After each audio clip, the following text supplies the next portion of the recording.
There's actually a couple specs you can do. I know some people like to duel a lot. I can go over that spec if you want. Let's I just have stick that to spec flag well. carrying, and Yeah, then maybe we can do that in another episode. sure. Alright, so I have to learn my talents here. I don't know why I went to the trainer, I didn't really need to. But we'll go into Prot real quick, and so what am I going to be going through first? Basically, you're going to spec into toughness. You're going to put all 3 points right in there. That increases our armor value, so Yeah, that's 10% more armor, which is huge. right. I have 38,000 armor, which is almost 60% reduction. So, I mean, you'll be up there once you get your Ruthless gear. Okay. Next, I have Blood and Thunder. Blood and Thunder. 2 into that. Yeah, because when you rend into target, like say you're in like a situation where you've got a rogue who might be lingering around or something, and you catch him with that thunderclap, he's going to get a rend on him just from being near there. Yeah. And that's going to be amazing because now he can't stealth and be like, haha, I'm reopening on you. Because that gives him like a 2-second window before it takes and he breaks his stealth. And I just find that really helpful. Alright. What's next for the second row? You're going to actually take all of the next row. Shield specialization, I like that because, like I said earlier, you take a lot of damage from spellcasters. So you want to be able to spell reflect and not have it like be a major penalty for you. Because it is quite a high rage cost, but if you spell reflect and attack, you get like 60 rage back, and it's really nice. Alright. And then I put 3 into Shield Mastery. Yeah, and that's just going to reduce the cooldown of your shield block by 30 seconds, or else you'd have like a minute-long shield block, which would be kind of garbage. Your shield wall would be crazy long cooldown. It's just basically a good utility talent. Okay. Hold the line. Yeah, that's going to be a talent that it improves your critical strike for your critical block chance by 10%. So, like, let's say I'm attacking you and then you parry my swing, you're going to get 10% more chance to critical block my next attack. Alright. Which is going to reduce the damage that you take from that upon blocking it. Because normally you take 30% damage less when you block. It's going to double that to 60%. Alright. And Gag Order? Gag Order is my favorite ability in the Prot tree. It's a ranged silence with your heroic throw, and it also gives your pommel a silence. Wow. Oh yeah. So whenever I interrupt, it'll also silence them for 3 seconds, and then whenever I heroic throw, it'll silence for 3 seconds. They do share the same DR, so you'll want to watch that and not just want to pommel and heroic throw. I mean, that's always good to know. Yeah, I do sometimes. It depends, really. Alright, and then the next row. Next row is the same thing. You want all of those abilities. Last Stand, that's your big, I'm in trouble cooldown. I need health. Because that's 30% health right there. Right. And that's going to last you for 20 seconds, so that's a pretty long cooldown. And it makes it a little bit easier on your healers to not just go, oh, he died. And then Concussion Blow, that's just a stun. And yeah, it's a 5-second stun. Alright, that's good. And then we have Bastion of Defense. Do you want to run us through that Absolutely. real quick? Yeah, that reduces the chance that you'll be critically hit by melee attacks by 6% while in your defensive stance. Also, it makes it so when you block, dodge, or parry an attack, you have a 20% chance to become enraged, which increases your physical damage by 10%. Alright. And that's for like 5 seconds. Warbringer's the best talent probably a warrior can get because of what they did to Intercept. It's the talent that allows you to charge, intercept, and intervene all in the Prot stance without changing stances, and you can use them all in combat. Wow. And your intervene moves all impairing effects on you.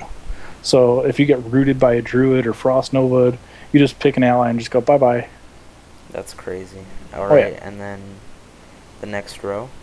Next row, you're going to go into Improved Revenge, which increases the damage of your Revenge ability by 60% and causes Revenge to strike an additional target. So, like, again, in that situation where you're in a big team fight and they're all bum rushing you, you hit that one person with that Revenge and you're going to hit the person next to him. Yeah, that's great. Oh yeah, and that's why you wanted that glyph earlier for the glyph of revenge, because I mean, that's 10% more damage on top of that. All right, and then I'm guessing we go into Devastate. Yeah, devastates your main spamming like ability. It's got the shortest cooldown. It's got no cooldown. It only costs 15 rage. It's pretty cheap. And once you're in combat, you're never rage hungry, but when you're not, it's kind of a pain. Okay, and then how about Impending Victory? Impending victory, that's part of that dueling spec that I was mentioning, because I mean, when you get somebody down to 25% health, it's going to allow you to have a quote-unquote victory rush, which only heals you for like 10% of your health. Okay. So I mean, it's like a 10,000 heal, which is kind of nice if you crit with it. And I don't know.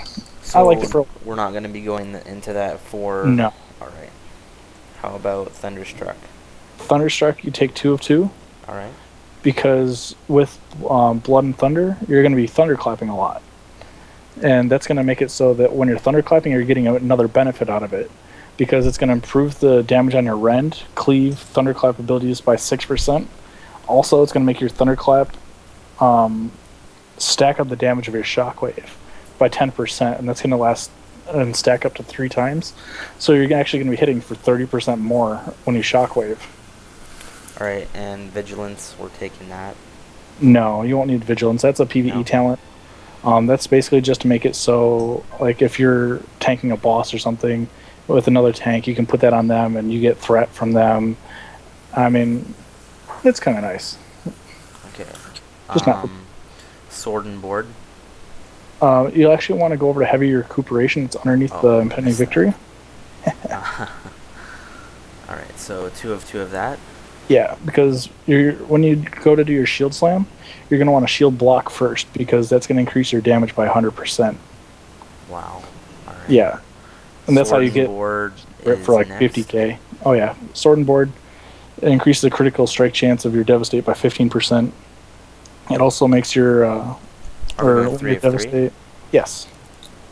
And then we have that, and then Safeguard reduces damage taken. Are we going through that too? No, some people do, because I mean, it's nice to be able to intervene a healer, and they take 30% less damage.